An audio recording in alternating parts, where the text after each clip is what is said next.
এই ধর্মীয় বিভাজন ক্রমশ এতটাই তীব্র হয়ে ওঠে যে তার চূড়ান্ত পরিণতি ঘটে 1947 সালের দেশভাগে। আমাদের বুঝতে হবে, ধর্ম ব্যক্তিগত বিশ্বাস ও চর্চার বিষয়। তাকে রাজনৈতিক ক্ষমতার হাতিয়ার বানানো হলে তা কেবল সংঘাত ও বিভেদই বাড়ায়। আমরা প্রায়শই দেখি বা শুনি ধর্ম কিভাবে রাজনীতির মাঠে উত্তাপ ছড়ায়, বিশেষ করে আমাদের এই ভারতীয় উপমহাদেশে। কিন্তু এই ধর্ম আর রাজনীতির মাখামাখি কি আজকের ঘটনা, নাকি এর শিকড় লুকিয়ে আছে ইতিহাসের অনেক গভীরে? আজ আমরা ঠিক এই রহস্যেরই জট খুলতে চাই। আর এই সফরে আমরা কয়েকটা প্রশ্নের উত্তর খোঁজার চেষ্টা করব। প্রথমত, ধর্ম আর ক্ষমতা, এই দুটো জিনিস আমাদের এই অঞ্চলে কত হাজার বছর ধরে একসাথে পথ চলছে। ব্রিটিশরা আসার আগে এই সম্পর্কটা ঠিক কেমন ছিল? সেটা কি আজকের মতো ছিল নাকি অন্যরকম ছিল? দ্বিতীয়ত, কে বা কারা সুকৌশলে ধর্মের তাস খেলে আমাদের মধ্যে বিভেদের প্রাচীর তুলেছিল? কিভাবে সেই খেলাটা শুরু হলো?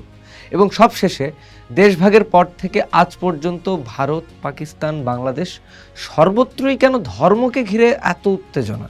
আজকের দিনে এই ধর্মীয় রাজনীতির চেহারাটা ঠিক কেমন? এর চ্যালেঞ্জগুলো কি কি? আর এটা আমাদের সবাইকে কোথায় নিয়ে যাচ্ছে? ভারতীয় উপমহাদেশের ইতিহাস ও সমাজ জীবনের পরতে পরতে ধর্ম এমনভাবে জড়িয়ে আছে যে তাকে রাজনীতি থেকে পুরোপুরি বিচ্ছিন্ন করে দেখা প্রায় অসম্ভব। ধর্ম এখানে কেবল ব্যক্তিগত বিশ্বাস বা আধ্যাত্মিকতার বিষয় নয়, বরং সামাজিক পরিচিতি, গোষ্ঠীগত সংহতি এবং ক্ষমতার লড়াইয়ের এক শক্তিশালী হাতিয়ারও বটে। যদি আমরা ইতিহাসের দিকে তাকাই, দেখব প্রাচীনকাল থেকেই এই উপমহাদেশে ধর্ম ও শাসন ব্যবস্থা অঙ্গাঙ্গিভাবে জড়িত ছিল। বিভিন্ন রাজবংশের উত্থান পতনে ধর্মের ভূমিকা ছিল অপরিসীম। সম্রাট অশোকের কলিঙ্গ যুদ্ধের পর বৌদ্ধ ধর্ম গ্রহণ এবং তাকে রাজধর্মের পর্যায়ে উন্নীত করার প্রচেষ্টা যেমন এক উদাহরণ, তেমনি গুপ্ত যুগে হিন্দু ধর্মের পৃষ্ঠপোষকতা বা মধ্যযুগে সুলতানি ও মোগল আমলে ইসলাম ধর্মের প্রসার ও রাষ্ট্রীয় নীতিতে তার প্রভাব, এই সবই প্রমাণ করে যে শাসকের ধর্মবিশ্বাস বা ধর্মীয় গোষ্ঠীর সমর্থন বরাবরই ক্ষমতার এক গুরুত্বপূর্ণ অনুষঙ্গ ছিল ভারতবর্ষে। তবে সেই সময়ের ধর্ম ও রাজনীতির সম্পর্ক আজকের মতো ছিল না। তখন ধর্ম মূলত শাসকের বৈধতা প্রতিষ্ঠা, সামাজিক শৃঙ্খলা রক্ষা এবং কখনো কখনো সাম্রাজ্য বিস্তারের নৈতিক ভিত্তি হিসেবে কাজ করত। বিভিন্ন ধর্মীয় সম্প্রদায়ের মধ্যে সংঘাত যে ছিল না তা নয়, কিন্তু বহুত্ববাদ এবং সহাবস্থানের নানা উদাহরণও ইতিহাসে বিরল নয়। অনেক শাসকই ভিন্ন ধর্মাবলম্বীদের প্রতি সহনশীল নীতি গ্রহণ করেছিলেন, যা এই অঞ্চলের সাংস্কৃতিক বৈচিত্র্যকে সমৃদ্ধ করেছিল।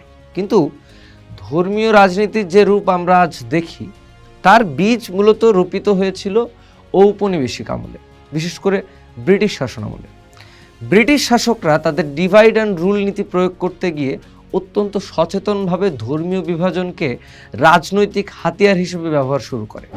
1857 সালের সিপাহী বিদ্রোহের পর তারা হিন্দু ও মুসলিম সম্প্রদায়ের মধ্যেকার সামাজিক ও অর্থনৈতিক পার্থক্যগুলোকে পরিকল্পিতভাবে উস্কে দিতে থাকে।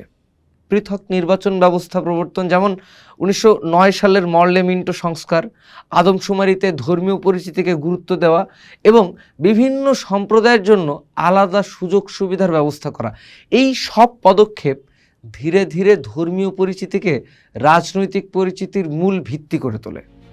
এর ফলস্বরূপ জন্ম নেয় হিন্দু মহাসভা এবং মুসলিম লীগের মতো সংগঠন, যারা নিজেদের সম্প্রদায়ের স্বার্থ রক্ষার নামে ধর্মভিত্তিক রাজনীতির পথ প্রশস্ত করে।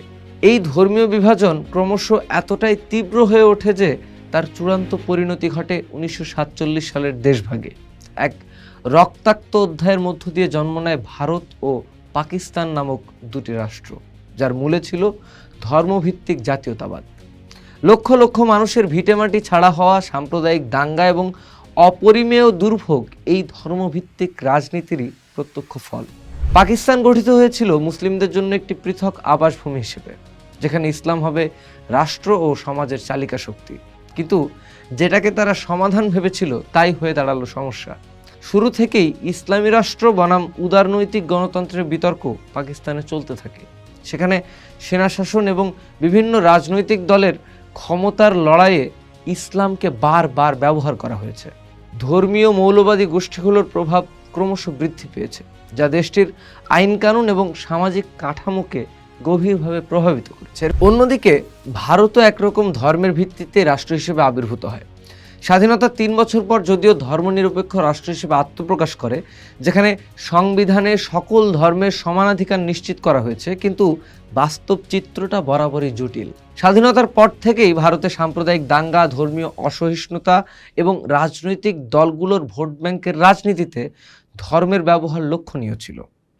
বিশেষ করে সাম্প্রতিক দশকগুলোতে হিন্দুত্ববাদী রাজনীতির উত্থান ভারতের ধর্মনিরপেক্ষ চরিত্রকে এক কঠিন চ্যালেঞ্জের মুখে ফেলে দিয়েছে। রাম জন্মভূমি আন্দোলন, বাবরি মসজিদ ধ্বংস এবং তৎপরবর্তী ঘটনা প্রবাহ, যেমন নাগরিকত্ব সংশোধনী আইনের মতো বিষয়গুলো ধর্মীয় মেরুকরণকে তীব্রতর করেছে। আজ ভারতে ধর্মীয় পরিচিতি রাজনৈতিক আলোচনার কেন্দ্রে চলে এসেছে, যা বহুত্ববাদী সমাজ ব্যবস্থার জন্য এক অশনি সংকেত।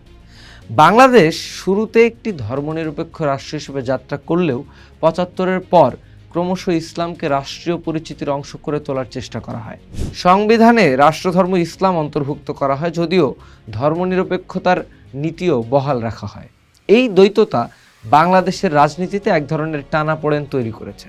এখানেও ধর্মীয় অনুভূতিকে ব্যবহার করে রাজনৈতিক ফায়দা লোটার চেষ্টা দেখা যায়। প্রধান রাজনৈতিক দলগুলো ভোটের জন্য ধর্মীয় প্রতীক ও বক্তব্য ব্যবহার করে, আবার জামাতে ইসলামের মতো বাংলাদেশের স্বাধীনতার খোলাখুলি বিরোধিতাকারী দলও তাদের পুরনো বিতর্কিত ইতিহাসকে আড়াল করে বা ভিন্নভাবে ব্যাখ্যা করে সমাজে তাদের নির্দিষ্ট এজেন্ডা এবং বিভেদ তৈরির চেষ্টা চালিয়ে যায়। আজকের বাস্তবতায় দাঁড়িয়ে আমরা দেখতে পাই গোটা উপমহাদেশ জুড়েই ধর্মীয় রাজনীতি এক উদ্বেগজনক রূপ ধারণ করেছে। বিশ্বায়নের যুগে একদিকে যেমন অর্থনৈতিক ও প্রযুক্তিগত উন্নয়ন ঘটছে, তেমনি অন্যদিকে ধর্মীয় পরিচিতি ভিত্তিক সংঘাত ও অসহিষ্ণুতা বাড়ছে। রাজনৈতিক দলগুলো প্রায়শই উন্নয়ন, শিক্ষা, স্বাস্থ্য বা কর্মসংস্থানের মতো মৌলিক বিষয়গুলো থেকে জনগণের দৃষ্টি সরিয়ে ধর্মীয় ভাবাবেগকে উস্কে দিয়ে ক্ষমতায় টিকে থাকতে চায়। সামাজিক মাধ্যম এই প্রক্রিয়াকে আরও সহজ করে দিয়েছে।